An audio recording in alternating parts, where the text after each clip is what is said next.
Hello, my name is Bill, and welcome back to another installment of Billboard Comics' recurring feature, The Crossroads of Comic Books and History. This is a sub-feature of this channel that I try to correspond comic books and what was happening in history around them, certain historical events that might have helped to try to affect the world of comic books, how comic books related to certain world events, and so on and so forth. For this one time we're going back to the 1940s. Pearl Harbor was bombed on the day that we live in infamy, December 7th, 1941. This act of war by the Japanese against the United States took our country from being a series of isolationists, people who were shell-shocked about the horrors of World War I and never wanted to get involved in anything like that, to people who wanted to protect the safety of our land and fight against the tyranny overseas. Japan declared war on us soon after Germany declared war on us, and all of a sudden we were involved in World War II, which was going on in Europe for a number of years. Patriotism was high in the United States, and people from all walks of life joined up for the war effort. Some were drafted, some volunteered.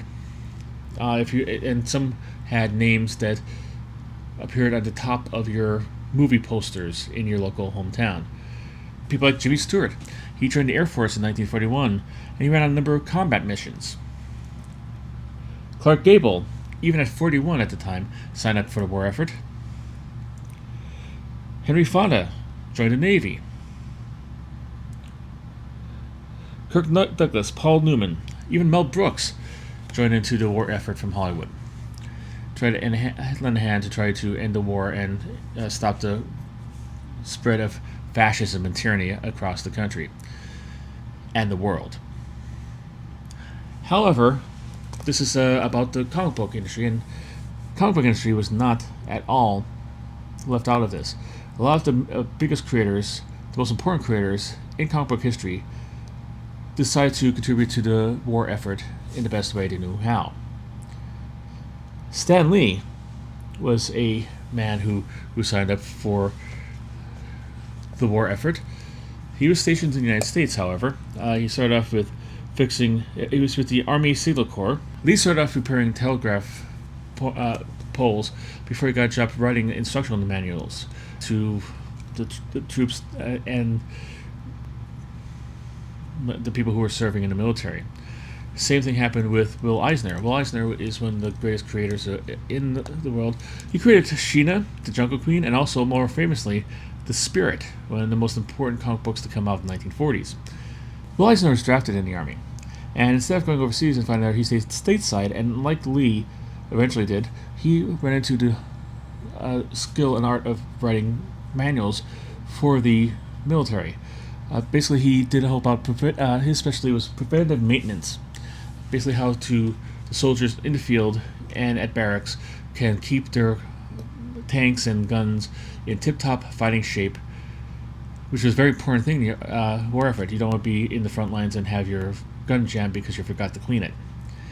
This eventually led him to create Preventative Maintenance Monthly after the war, which was published for decades after he actually left the Army, which was a recurring thing about using the world of cartooning to teach people how to take care of their Jeeps and their Moldars and their armored tanks. Kurt Swan took part in the war effort. Kurt Swan, in case you don't know, you might be a little bit too young for this, was the Superman artist of the 1980s, 1970s, even 1960s.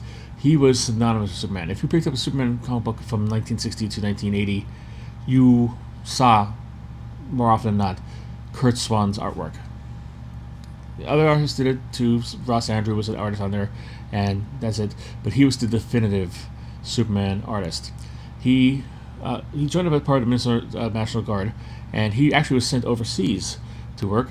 Although he got a job in the newspaper office, he did a strip for the newspaper, just to keep morale up. Joe Simon, who co-created Captain America, did a rebranding of the Sandman character for DC Comics, and also with Jack Kirby on all these, and also created stuff, the Newsboy Legion and Boy Commandos with him as well. He joined the Coast Guard. Coast Guard was a very important thing about this, because you're on the coast and you're on the lookout for having invasions from overseas. If they're going to come through the air or through the water, so they were the first line of defense of any potential invasion of the United States. Simon also used his comic book experience while he was in the Coast Guard to do a comic book to help recruit people into the Coast Guard. Then you had Jack Kirby. Not to say anything bad about all the other people who got jobs stateside writing for instruction manuals or comic books to help you avoid getting syphilis. All very important to the war effort. All very important job to do that. People might think that they had a gold bricking job, but they did in the sense that it involved danger or anything like that. Not that much, at least. But it was a way for them to contribute to the war effort in a valuable way, using the skills that they have already had. So it was a contribution, but in my eyes, it didn't match the contributions that Jack Kirby did. Jack Kirby was also drafted into the Army. He drafted in 1943, and he landed on Omaha Beach. He used his art skills not to teach people how to change the oil on their bridge layer, or how to, field strip a rifle in combat conditions. What he did was worked as a advanced scout for the Army. As they're going through Europe, he'd go into the town and peruse the area, look for maps, look for possible crow's nests and rat holes of people hanging out, and Nazis hanging out, hot spots, people where they might be ambushed. We're going to do this and do drawings of all them, and come back to squad and tell the people here, this is what we have, this is what there looks like. There's a church tower there might be a gunman up there and stuff like this. Very incredibly dangerous job. They should. I would say this, and I said it before, I'll say it again. They should make a movie out of Jack Kirby's life. He's lived a fascinating life, and this is just one small aspect of it, full of heartbreak and triumph and love and humor. I think Hollywood is missing out on that. Like I said, if I become a multi-billionaire, I would, by all means, bankroll this movie and have that shown. He deserves to have his time in the sun, because he's a truly phenomenal human being, on top of him being one of the biggest creative geniuses in comic books. For me personally, I have a lot of respect for him. Like I said, I don't want any of the other people who had stateside jobs in a cushy office writing comic books for the war effort, because it was valuable, and if it wasn't valuable, they wouldn't be put in that assignment by the Army or the Navy or the Air Force or the Coast Guard or whatever. But being on the front lines, even before the front lines, going ahead of the front lines, and acting as a scout to try to help your fellow soldiers out, that's badass, and I don't think anybody could take that away from Mr. Kirby. He eventually got frostbite and was sent back to the United States. He was able to save all of his appendages, so nothing really bad happened.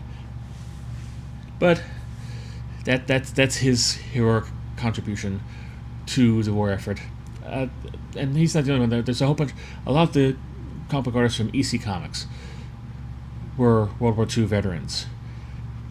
They served over there, including Graham Ingalls, Wally Wood, Al Feldstein, Harvey Kurtzman, Will Elder. They all served overseas. So like when if you see like a collection of the EC war books, and you're thinking about, oh, should I pick it up? Like, why would I do some guy from the United, like somebody who was actually like involved in the war, at least some part. I know Wally Wood was a paratrooper, so he's another one who you should actually. He's another guy for incredibly different and more tragic reasons should have a documentary or a biopic made of him. Fascinating artist, fascinating contributor to the arts, badass person, and tragic ending. But nonetheless, he contributed to the war effort too. So it wasn't just like, it was amazing that this many people, high profile, high talent comic book artists, decided to, were either drafted or decided to volunteer to serve the country in their time of need, and they shall be remembered. Veterans Day is coming up. Think about them while doing that. But while these people are over across the seas, or even a couple states away at a barracks in New Jersey or Delaware, comic books still marched on. They still did as much as they could, but what they did is basically try to support the war effort the best they can. And a big part they do this is trying to sell war bonds. War bonds are basically securities that people could buy that went to help paying for the war effort. What happened is you buy it, like say for $18 and some change. You hold on for 10 years and you get $25 back from it. Not exactly a 150% return on your investment, but still not bad, especially for a world coming out of a depression. And you supported a good cause by helping your friends and neighbors or your sons and nephews safe as they fought over there. They also came up with war stamps, or a cheaper option. They're like about 10 cents a piece, that they would probably sell in bulk to try to actually help also promote the war effort. And comic books in the home front decided to actually add little advertisements for these to their comic books. Numerous comic books had covers about celebrating, buying war bonds and supporting the troops. There was a World's Finest comic books where Superman and Batman and Robin were at a roadside stand kind of thing, or a carnival stand, and they're behind the stand selling bonds to their loyal fans and loyal citizens.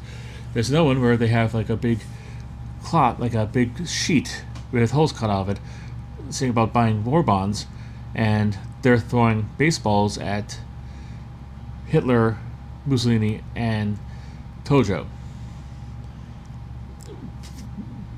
Like, Tojo, of course, is a rotten, run caricature, a culturally inappropriate at this time kind of thing.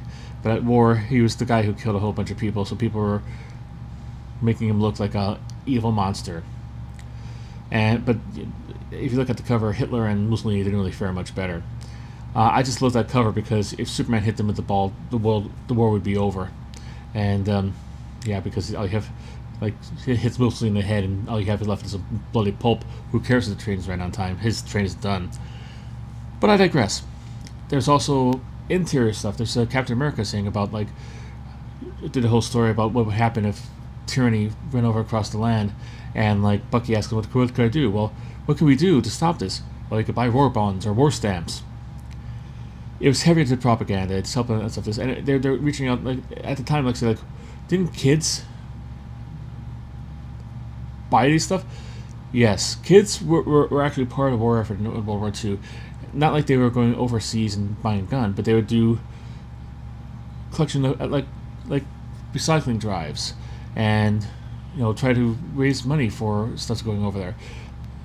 People who bought the stamps, that's why the stamps were 10 cents, to try to help, like, the kids be able to contribute by spending their paper route money or their allowances, if they got one, on these stamps. Every little bit helped when you're fighting tyranny and fascism. It's a fascinating time when the world came together to fight evil, unmitigated evil, unquestionable evil. It is unique in a way that it's, if you believe in what ifs, certain things could happen, and it seems relatively minor in Hulk brings things. If, like, say the Frostbite decided to take Jack Kirby's life, we might not have the Marvel Cinematic Universe or Marvel Comics or anything of that nature.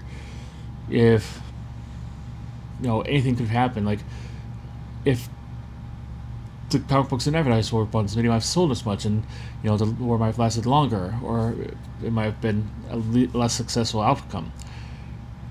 All these things are kind of like kind of silly things to talk about when you talk about a war where millions of people have died in.